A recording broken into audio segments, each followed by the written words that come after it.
welcome you to the session of Asset-Based Community Development.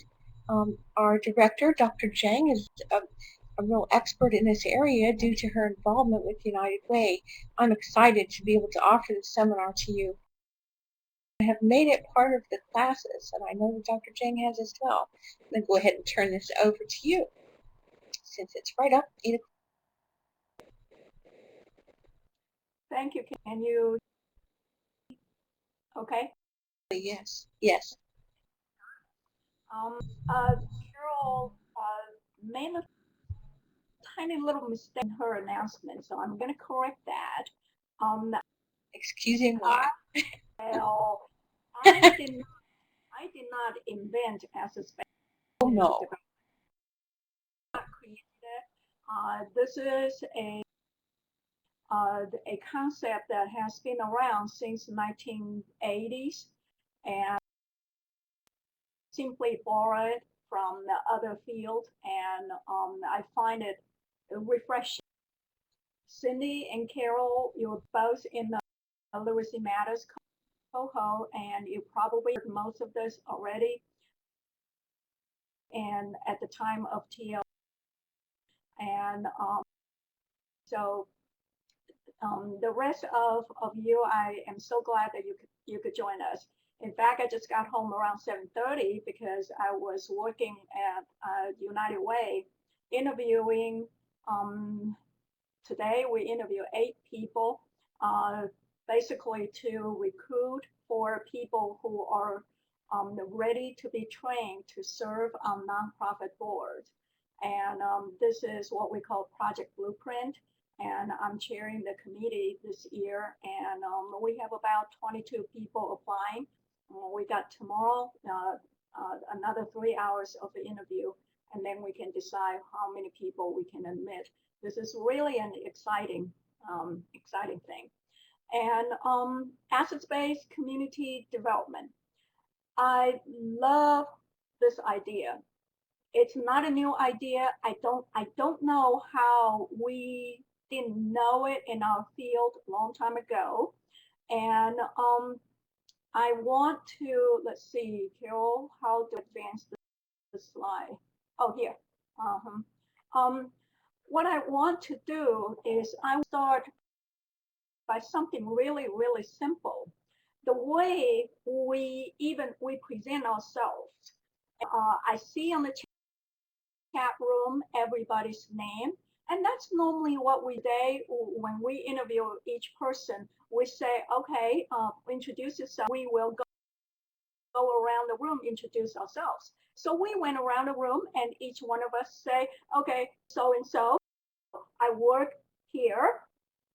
And then they move on to the next one. My name is so and so. I work here, and so there are about 6 or 7 of us.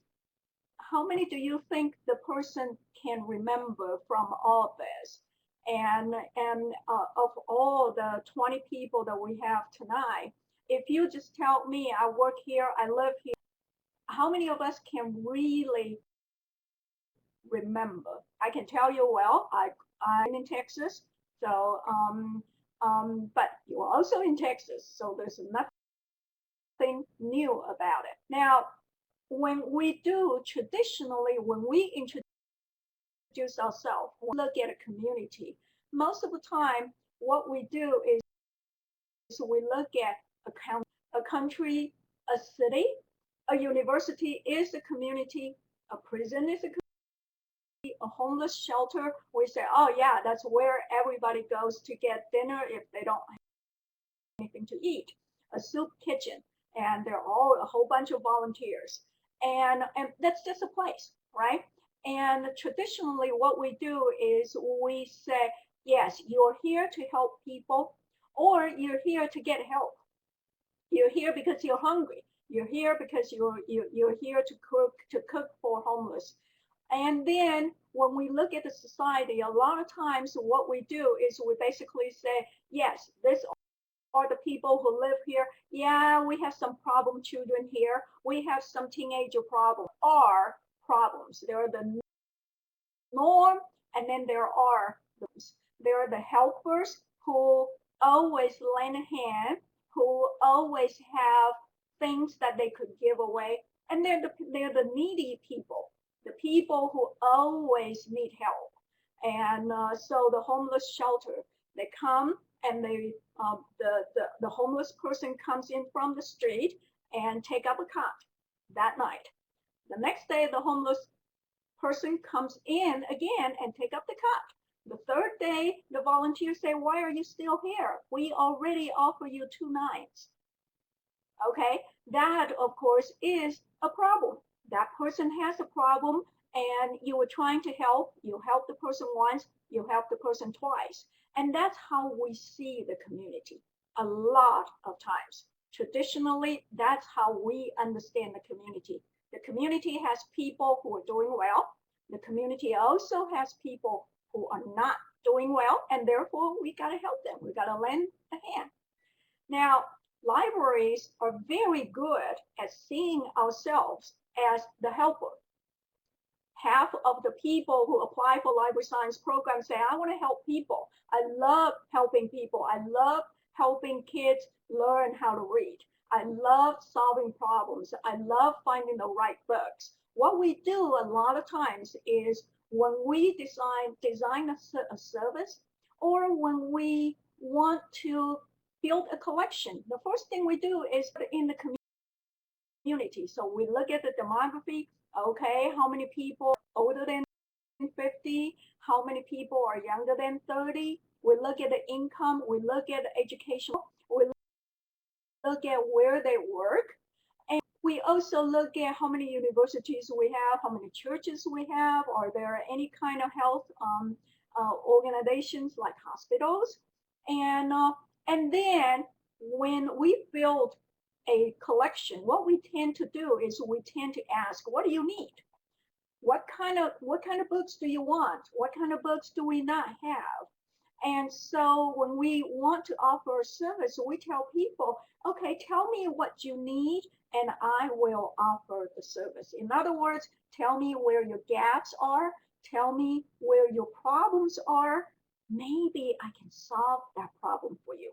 So what we do is we do a lot of measures that are for prevention, and or when we already see the problem, we try to do something. Hopefully we can intervene and in the middle of the problem, and so that the problem doesn't get worse. And so that's normally the way we approach a lot of our service, our programming, our collection development. And in order to do that well, we need to be critical. In other words, we need to have that the eye to look at things critically, to always question what is lacking, where is the problem, where the gap is. So what we need to know is we need to learn critical thinking. We need to learn how to ask questions. We need to identify problems and gaps. We need to state them into research questions. And sometimes we design a project, we find the solutions. And that is a lot of times how we teach our librarians, how we teach our other people how to help others. And in other words, be critical, look for gaps, look for holes, look for deficits. The question is this the only way? Now, let's take a look at, let's turn around and say, okay, if we want to do the introduction, and I'm going to ask all of you, any of you who would like to go ahead and participate, go ahead and type in the chat room. I'm going to ask 3 questions. The first question is, what are you good at? You can say, I'm good at cooking. I'm good at repairing bicycle. I'm good at painting. I'm good at photography. Type one word that you're good at into the box right now. Writing, baking, computer skills, basketball, cake decorating, cooking, teaching, sewing. Oh, I like that. Knitting, computer programming, knitting again, running. Hey, Leslie, you're going to run fast. Writing again, poetry. Oh, I love the ice skating. Organizing, cricket. Organizing again. Good at working with children. Making soap. Oh, wonderful. Golf. Writing, cooking. Oh, poetry, yes. Storytelling, cleaning, crocheting. That's the only thing I can do. Fishing, finding books for reader. See? Okay. How many people say cooking? We got quite a few cooks here, right? And we also have an ice skater. We have somebody who's very good at golf. And so here we have someone who can catch fish for us, right? And the second question is, what is the knowledge that you feel like what is the area that you are really knowledgeable? A subject area. Go ahead and type. A subject area that you think you're knowledgeable. It could be anything. American history, theater, okay, history, math, genealogy, math, literacy, science, English, Egypt, whoa, science fiction, Bible, yes, Judaism, US history, children's literature, LGBT history, wonderful, wonderful, literacy, queer theory, Bible, geography. You know, the combination of all the knowledge in this group of people that who are on the Adobe Connect tonight. Do you know how powerful it is? Now, the third thing I want you to do is to answer this question. What are you passionate about? Now, don't tell me life.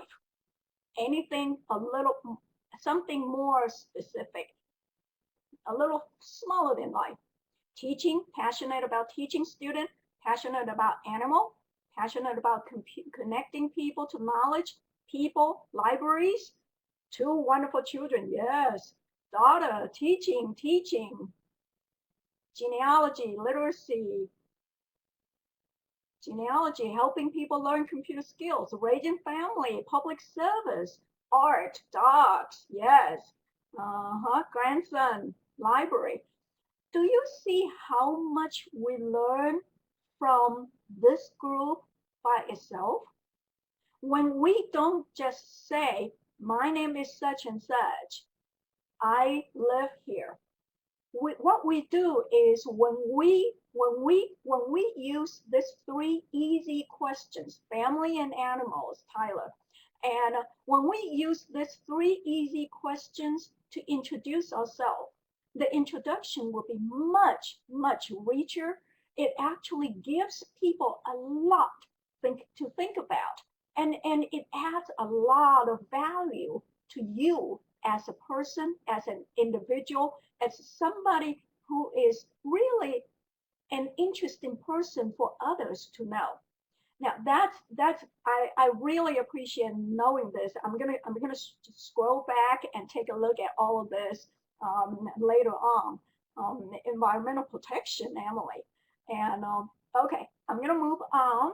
What we do here when I ask those three questions is when I ask you, what I ask you is what are you the best at? What are you good at? What are you most passionate about? And the whole thing, all those questions are really just examples of what we call appreciative inquiry. Basically, appreciative inquiry focuses on an organization or a person's strength, positive imagery, dictions, uplifting, optimistic narrative. An organization could really go far by looking at what you already have, not what you don't have, not where the gaps are, not where the holes are. What we do is we start with what we have, not what we don't have. And appreciative inquiry itself is basically the systematic discovery of what gives life to any system, to a person that you would like to know, and or just when the person comes alive to you, it's not just a person anymore. It's a story. it's a chronology. It's a much richer resource for you. So what we want to do is we want to find that that very alive story that will bring us the capability. And what we want to do is we want to recognize what's good. Whatever that's good the person can do is what will sustain that person. And so we want to recognize the force that can sustain a person, an organization, a system. The most important thing about appreciative inquiry is that we look for the best in people, we look for the best in the organization, we look at the world around them that are related to them. We look at the art and practice of asking questions, and that can really add to the capacity to help the society learn a little bit more, expect more, and then get more potential, realize more potential. This is what we call the crafting of unconditional positive questions. You don't say, I am good at this, but you don't worry about that but. Don't worry about anything else. And now the whole idea of appreciative inquiry is really about community capacity. When you ask a person, when you want to know more about the person, you ask the person to tell you a little bit of history. The same thing we do with the organization, with any kind of system. Ask them to tell you about achievement. When you want to know an organization, take a look at the assets. Take a look at what the organization has done. Take a look at the strength, and think about the high point moments. Think about the tradition that really sustain the whole organization. Think about the future in terms of opportunities, in terms of possibilities, in terms of vision, and that's what we want. In the traditional sense, what we do when we look for gaps, when we look for problems, is we always begin by identifying problem, analyzing why the problems are there, and we try to propose possible solutions, and then we try to find a treatment. The community always has problems. We always have deficits. It's almost like we have to define the community by what we don't have in the community. We define the future by plugging the holes that we discover now or we discover in the past. So we can never go to that level ground in order to go one step higher, one step further. Assets-based community development is different. What we do is we look for strength, we look for opportunities, we look for people's aspiration, their dreams, and we look at where they want to be. And then we take a step back and say, how do we do it to get the results? And so that's what we want. So our assumption is the community has a lot of assets that we can already use. It has a lot of aspirations that we could turn into bright future. And we define future by uncovering the dreams, by making relationships between people, among people, between all different kind of resources. So what's important about assets-based community development is that we always begin with a place. A community is a place. We begin with a place. A lot of times we actually begin with almost like a block of several streets, actually real place. We build community on the strength and capacity of its own residents, all the agencies in that community. And the institutional assets can be identified, it can be mobilized to build the community and not just to deliver services for the rich and to the poor. And so it's a much more involved process. Now, why do we focus on a place? We have to remember that the place is not a place. The place is actually a group of people, their families, their friends, their neighbors, their churches, people who go to the same church, or people who go to the same recreation center, the same fitness center. They go to the same university, and they're always in the front. They're the ones to see a lot of problems, and they're actually offer the first solutions even before the library comes in.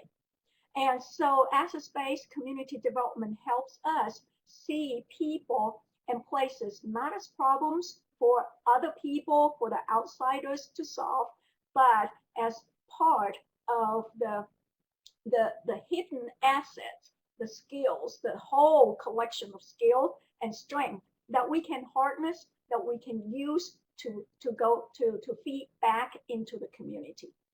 So in terms of community assets, what do we look for? We look for individual talents. There is a retired teacher who can do bilingual lessons. There is the truck driver who knows how to fix any car. And there is a retired banker who can do free taxes for people, who can help people do taxes. The local associations, it's not just person, it's also local associations. Sometimes there are religious associations, sometimes there are community-based associations, local institutions like the universities, the schools, community colleges, and properties, and the environment. All of those could actually be our assets. Economical strength. What is the money maker in this particular community? And that's what we want to know too. Now, we also have to look at the culture, the story, the history as the strength of the community assets. A lot of times that those are that we tap in order to bring out new ideas, new talents, new skills that we did not know. So what it doesn't really matter where we start with a place, we start with a group of people. Now, people are important, individuals are important, our users are important, our librarians are important. The reason why individuals are important is that there are different ways for us to see individuals. When we are librarians and we say, oh, this is the Hispanic community, a lot of Hispanics would like to come to the story time. What they do is they come in, they sit down, and we tell a story to them. And what we see is they are the recipients of our services. We know what they want. We see them as clients. We see them as patients. We see them as dependents of services. In other words, we, the libraries, are in control. Now, that is a one-way kind of service. We know best. We do best. We will give you what we do best. Another way of doing it, more libraries are doing that, more librarians know how to do it now, is we ask. We ask them, what do you need? How can we help? And then they'll tell us, they'll give us advice. We really don't have money to do this. Yeah, we could give you some money. We really don't know. We don't have any literacy program. Yeah, we could have a literacy program for you. We really don't have money to buy computers. Yeah, come on in to the library, use our computers. And again, the agency is in control. The library is in control. Now, what happened is when you lift one level up, instead of seeing people as people that you help, take a look at them and say, could you produce something with me? Could you build our own community with me? Could you be as engaged in my service as I am?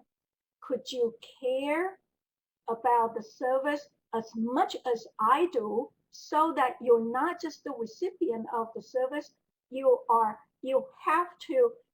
also the producer of our service. When that's the case, what you do is you elevate the users to the level where they are part of the decision making, where you actually see them as the asset, as the sources of ideas, of energy, and there are a lot of things that could go on when you see that. And now I want to show you this because everybody is busy. Everybody is that, not everybody has the time. And so when we take a look at ourselves, I am the center of the world. I'm right there in the middle of this big, huge round of circles. But I'm the center of the world. The one I care the most, of course, are my family. And then if I have some time, I would take care of my friends. If I have some time, I could actually go to church and help my church. If I have some time, I would help my neighbors. If I had some time, I would join some association, the homeowner association, and then I serve on the board of something. And if I really have some time, maybe I will volunteer in some helping professional. And the thing, of course, is nobody has all the time. And so what we do is our circle becomes smaller and smaller and smaller, and pretty soon we don't see anyone other than our immediate family. We don't see anyone other than the person who walked into the library. And that is a loss. That's a loss for us. The power of individual is that the individuals are the ones that give the primary health care to others. Who takes care of our family? We are the one. Who cares about safety and security? We are the one. Who can do something about our environment, our earth? We're the one. Who can build a resilient economy? We're the one. We're the one who raise our children. We're the one ultimately to provide the care to the whole society. That's the power. That's the power of individual. If we don't communities as individuals, we lost all the resources to use. The well-being of a community is defined by the personal behavior as a whole, by all the social relationships that people can build, individuals can build with each other, among each other, among all the people in the society, in the community. The physical environment, if the individuals care about the physical environment, we have a good community. And we can lift our economical status. And if we care about each other, we can find a way to help each other find access to things like healthcare. That the individuals determine the quality of a community. That's the reason why asset-based community development is so powerful. In order to do that, there are three things we must do. One is we have to discover the individual's gift and passion. We have to know which individual can do what. Who is good at teaching in Spanish? Who is good at storytelling? Who is good at teaching other people how to knit? Who is good at having cooking classes? So that, and who is good at childcare? And then it's not just people who are good at certain things. They have to be passionate. Without the passion, forget about it. Nobody's going to do it, and nobody's going to bring the community to the next level. So what we want to do first, we have to discover who can do what.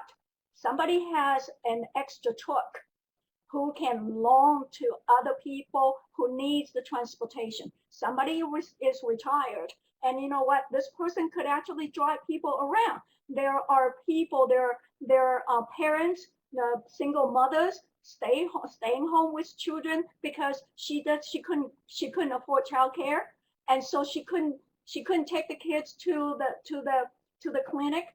And guess what? All the people can say, you have some time. What if I have some time? I can take the kids to, I can take you to somewhere. And that's the kind of thing. The second thing we need to do is we need to ask. Most of the time, people don't remember that they could help other people because we're too busy. And so we have to be willing to ask. Ask people to share their gift. Ask people to share their capacity, share their passion with others. And then the last thing to do is the community. All the individuals in the community can connect with each other. So discover, ask, connect. Those are the three very important actions in order to do what we call assets-based community development. Now, engaging the community is not about sending out a survey and getting everybody to fill out a survey. It's not about calling a robocall, getting the opinion polls. It is not about rallying everybody in the community around your own cause. It is about identifying people with the same passion. We were asking the interviewers, what would you like to do? What do you think? And they always say, I'm passionate about kids, and I'm passionate about homeless, and I'm passionate about veterans. And there is this Denton County Veteran Coalition, and who is trying to create a new nonprofit, and they're trying to learn how to run a nonprofit and how to run the board of the nonprofit. So they want to come through the training. You know what? They want to serve the veterans. Identify those with the same passion, organizing actions so that it's not the actions of one, two person. It is actions of the whole group, the whole group of individuals, the whole community. There are three different tools that that I like to tell people about the assets-based community development. I'm sure there are others, but these are three that are actually not difficult to use. The 3H method that I already told you, the hand, head, and heart, those are the 3H. Whenever you talk to people, ask them about what they're good at. What are they good at doing? And ask them about what are they passionate about. Ask them, what do you know best that you could teach me? And so that's the one skill that you can always use. It's actually a very good conversation starter. If you go to parties and you don't know how to mingle, use those three questions. And then the assets mapping is the second one I want to tell you a little bit. Assets mapping means you want to identify assets in the community. You go into a community, even the one that you live in for 15 years. Do you know your next door neighbor? Yeah, I know the name. Do you know the neighbor three doors down? No, I don't. Okay, now how do we identify who is doing what? How do they do? How are they successful, and how could they contribute to the community? What we want to do is we use the hand, head, and heart questions to do inventory, easy inventory. We could just have a sheet of paper and then go around, get some volunteers to go around and ask about what are you good at? And then people, what are you passionate about? We need to do this kind of inventory both for individuals and organizations. Any kind of nonprofit agency you would like to be involved, make sure they have the passion. Make sure they know what they can offer. Make sure they know what they're good at. Otherwise, they're not going to have a good strategy. This is a map that I want to show you. In the deficit-based community development, when we always ask for questions, we could easily draw a map of the community this way. We can say, oh yeah, their unemployment rate is this percentage. Oh yeah, the child abuse rate is this. This percentage of people lived in poverty. We have this many people who are uninsured. We have the addiction problem. We teenager gang problem. We have the teen pregnancy problem. We have illiteracy problem. Did you know how depressing it is to look at this map? You look at this map, you say, there is no way. I throw up my hands and I say, I can't deal with it. This is too much. I'm only one person. But if you do the assets map, what you do is you look at your community. You say, hey, we got 3 book clubs here. We got here. We have we have the athletic groups. We have the cultural groups. We have 2 cultural associations. We have several different parks all around the corner. We have an artist. We have the people, and we have business. We have libraries. When you look at this is just so promising. There are so many things that we could use, the gifts of individuals, the citizen associations, the local institutions. How many resources can you tap in now? A lot. That's the reason why we want to do assets mapping. We want to create the way to do it. A good way to do it is get a small group of people who understand assets mapping. You want to make sure they understand how to do it. Create a group, and then look for people who also want to do it. Use associations to identify some individual leaders in the community. Go to the church to see, hey, who is the most influential people here, and try to find an area where people care about taking responsibility. Use the 3H questionnaire for assets inventory, and just go around, either go to the church group gathering, or go to small social gathering and get people to talk about the 3H. And then what you do is you can map people by their addresses and group them by passions. I want to show you this map. You see this map has all the streets, and you see all the dots. Every single dot is a person. The dots that are the same color means that these people either have the same passion or the same skills, or well, most of the time the same passion. They really want to do things together. And when you do the assets map, you'll see, hey, there are 3 people up here on the upper right corner. They live virtually next to each other. They could talk. You know what? They could start something. And then what you do is you can say, okay, some people care about homeless. They could actually create a group to work on homeless cause. Some people care about literacy. You know what? They could start a book club. They could start a graphic novel club for teenagers. Some people care about homeless. They could start about some things together. You know, that's the kind of thing that we could do. So that's the assets map. When you have the assets map, suddenly your library is not an isolated entity anymore. Your library is actually right in the middle of all this community resources.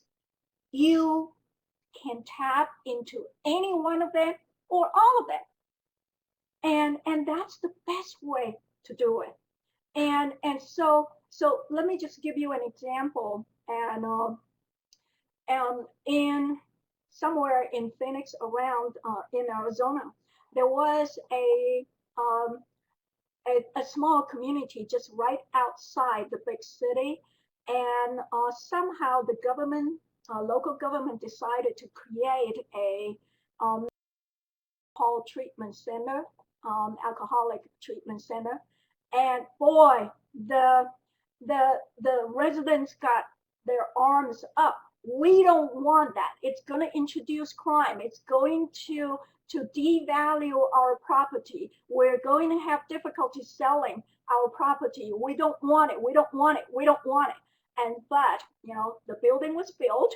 It was a standalone building, and nobody wanted to have anything to do with it. Now, there was also there are actually good people in the community, and the community always had a soup kitchen.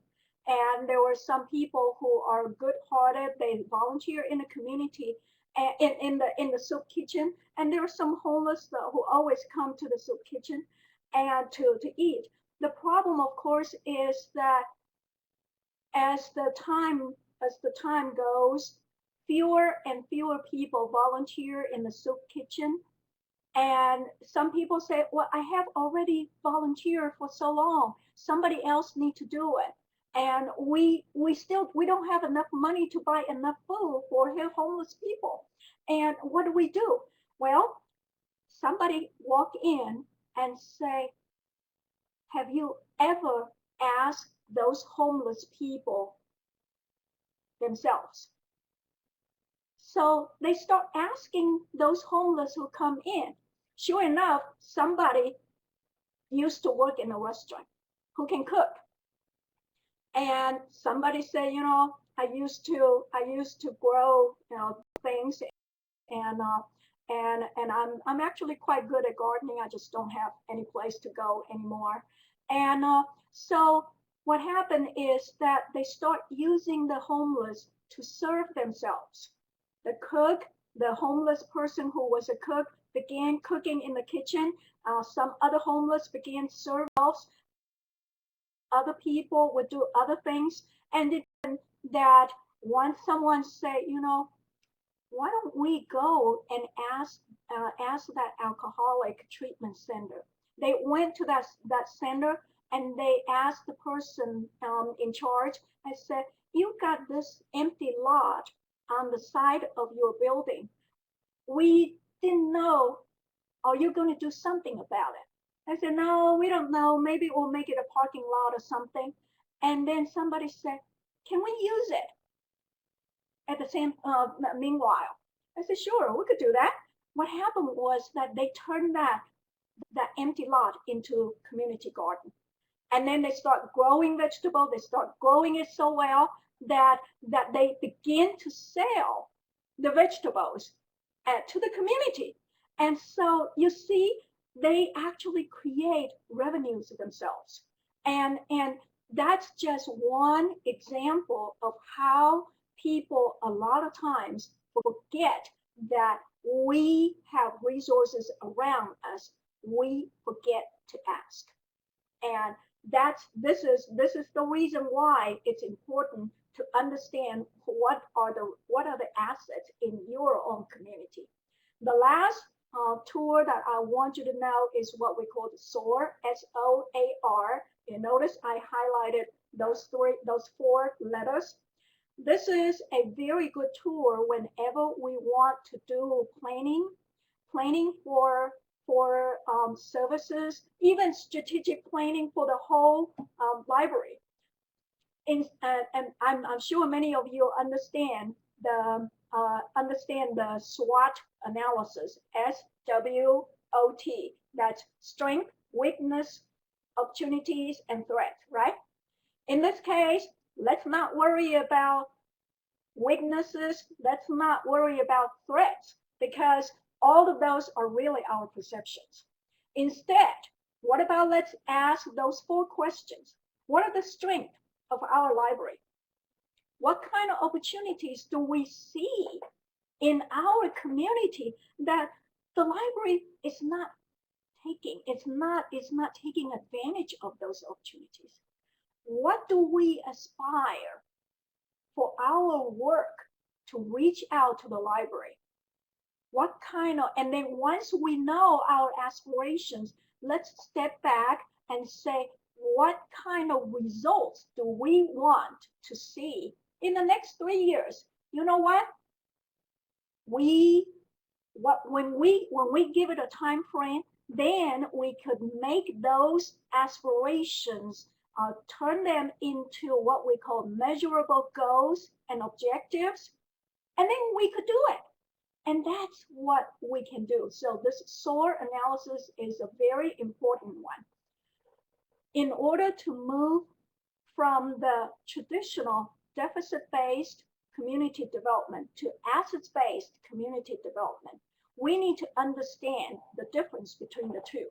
The difference between the two is we move from gaps, problems, shortcomings, to the whole holistic approach, looking at the community as something that we could tap into as a collection, a treasure. It's like a treasure trunk that we could tap into. We could pull the strength out.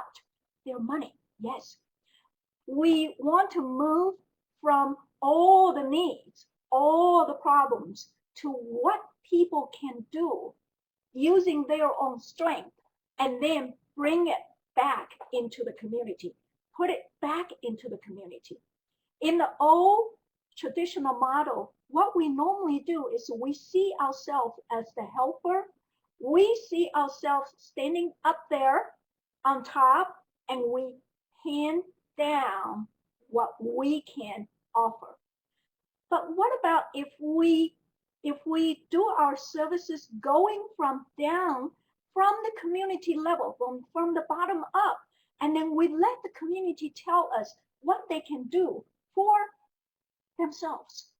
And we are just the facilitator. And when that's the case, we really are part of that community. We will be the center of that community.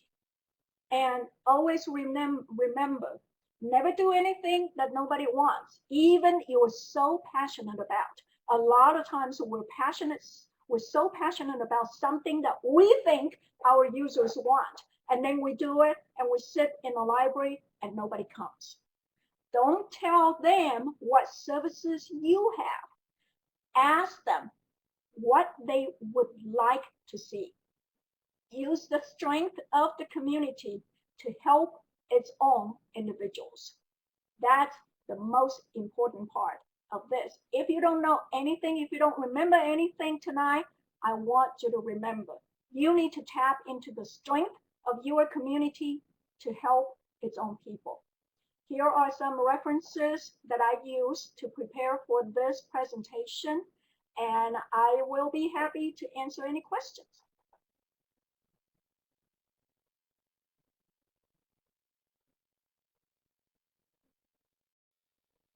Terrific. Thank you so much.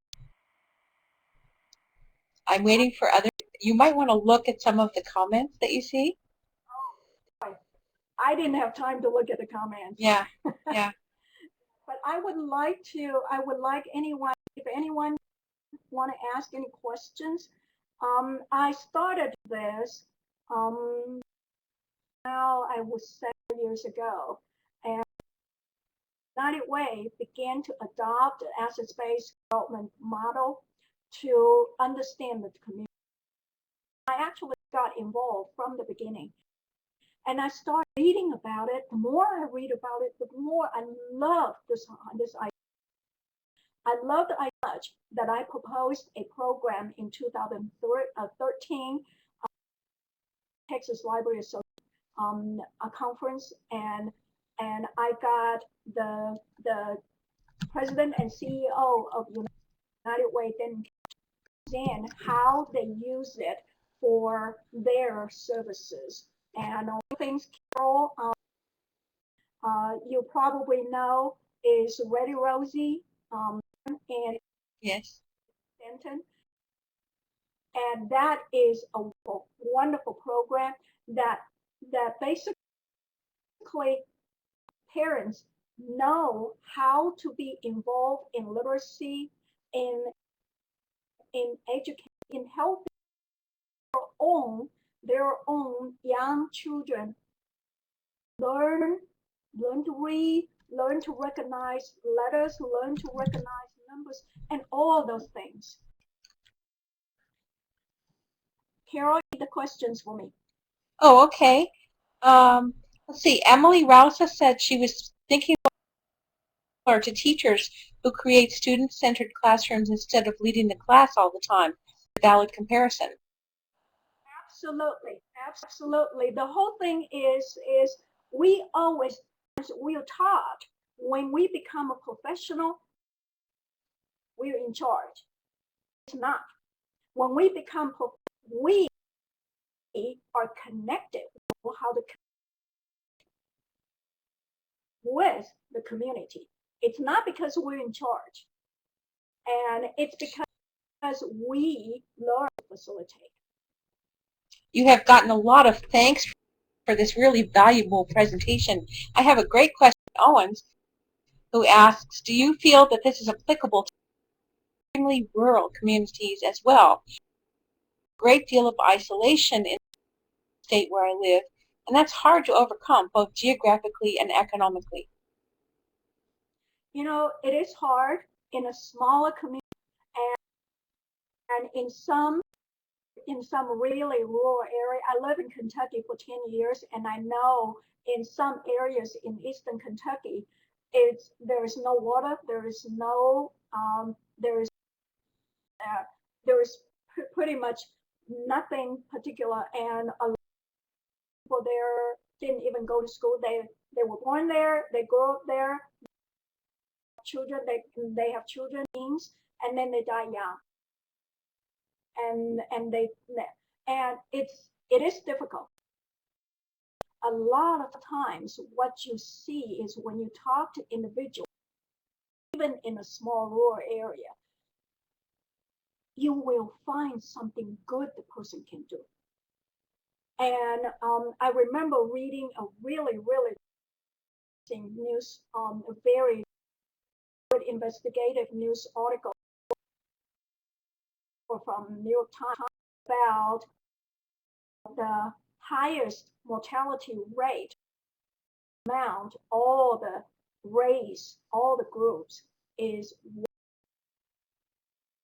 in rural. And the reason for that is a lot of times they were so isolated. They they see any resources they could tap into. They see any hope. And what happened, what's interesting about it, read the article is that they were talking about this woman who died when she was 39. And and and but as the article started to describe her, people, she was so good at making connections. She was so good at relaying information for people and helping people retain information. She was so good at relationships. And we don't think, people say, you know, that's just gossip. If you can turn that skill around, use it in some way, it is possible the person see it. But if you open the door, there might be something else that will light up the person's eyes. Jones asks, what got you involved in the ABCD Institute in the first place? Well, it got me involved because of the United Way, because we were doing the community needs assessment, and then the say, okay, 1 in 3 school age children drop out in school, and then 75% of Sanger, 75% of the families in town, higher north of Denton, percent of single families in Sanger who are head by single women, children under 5. That's the kind of thing. It's depressing. And what happened, of course, is what we wanted to do. So now kind of needs assessment. But we also want where are the resources in the and United Way, of course, is not a one agency. It's more of a coordinating agency. So we want to know how we can refer people to different. I hope anybody's question. But here's one from Skylar Bryant asking, does community refer to the assets of the community? Yes. Okay. Yes. Mm-hmm. Okay. Sorry, go ahead. The more you discover, the more the you can see. Yumi Shin, wondering how we can ask questions outside and ask, or ask people who come to the library. Well, ask people who come to the library. Very good start. Don't just assume that they come and therefore I give them the service. And I think I'm old enough. I'm old enough to know when people call me, and even when a student, any one of you, if you want to call me, I will not just answer the question you ask. I will ask you a few questions myself. I will ask you something that's not related to the question you want to ask. And that's how you want to do too, because you want to double up the benefit from the people who come into your library. I like that point. Leslie Drake said, "Echo works a lot with United Way, and how can we get involved with this in our area?" Well, volunteer with whatever the activity your school work with United Way. A lot of times schools will work with either United Way directly, or most likely the schools will agency, Big Sisters, communities in school, for example. Those are Big Brother, Big Sister is a mentoring program, and you could volunteer to mentor as a big sister or big brother, or in communities in schools, for example, you could take a volunteer to see if needs any help. Their money is always in need, and to know who are verge of joy, because a lot of times we can tell by the kids walking by in the hallway. We can tell this kid may be in trouble. This kid has something telling us. Mm-hmm. Marissa Jones says, or asks, is the Asset-Based Community Development Institute going to expand to places other than ones mentioned on their website? They have trying to expand, and maybe about 3 years ago, they worked with Urban Library Council, which is in Chicago. The Asset-Based Community Development, the headquarters actually started out from Northwest University, which is the suburban of Chicago. And they start working with Urban Library Council to look into how libraries can use the same concept in libraries in community development. In fact, I have just posted in my medical library management class anyway a link to, or my page about ABCD, a link to the report that was put out by that talking about libraries and communities. And I think an excellent thing to explore to get ideas, I guarantee. Yeah. Okay, let's see. Oh, the picture, this little girl umbrella. Oh, this is actually, if you go to TWU Black Hwey Library website, yeah, and you got to dig a little bit. The library has a collection of original paintings of children's books. This is my favorite, my absolute favorite. It is and wonderful. Yashima painted this picture back in 1958. This girl is. Oh, I love that. I didn't know that. Yeah. Tyler Moses asks if ABCD could be applicable to promoting multicultural diversity in a community. I think so, depending on how you want it, because when you bring ethnicity and race in, the whole story gets even richer. We have more dimensions that we could work with. Can you, how many of us really understand the cultural, the stories, the strength of another group? Most of the time, we only know about our group. And I'm an Asian American, but you know what? Asians are whole bunch different kind of groups, and even I had a friend who came over to for dinner over the weekend, and she's from Hong Kong. I'm from Taiwan, and we she looked at my bookcases, and she said, "Oh, you read this," and she started talking in Cantonese. I had no idea what she was talking about, but it there is the whole community is so rich. Every new group brings in a new dimension, and the more you ask questions, the more you ask, what are you good at? Tell us the story. Tell me your history. Tell me what you would like to do. Tell me what you'd like to see. You are going to get a lot of stories. I really love this. We are right at 9 o'clock, so I want to be careful to end on time. There's some great discussion going on about how to encourage volunteers, and there was a good question about the availability of grants or funding to start initiatives. And I say all you can do is ask, and all you can do is come up with terrific ideas that are generated from community strengths and dreams. And that's the whole idea. Yes, that is exactly.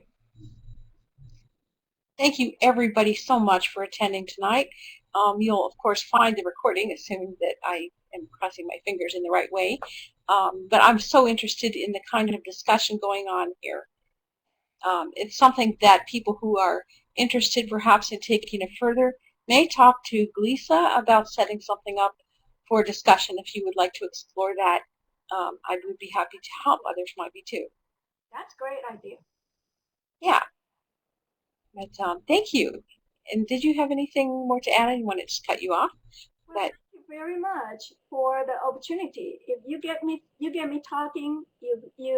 I hope it's clear, it's obvious to you my passion in this. you need to go back and read the notes from the session I will. because it is very clear to people that you care so much about what you're describing. And you're making me care. And not alone. We're not alone.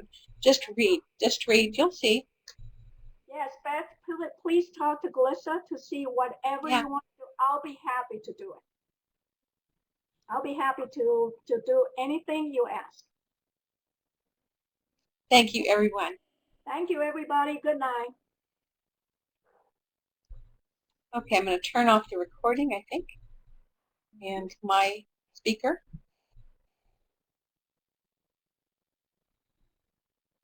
Terrific. Thanks, Beth. That was it really was dynamic.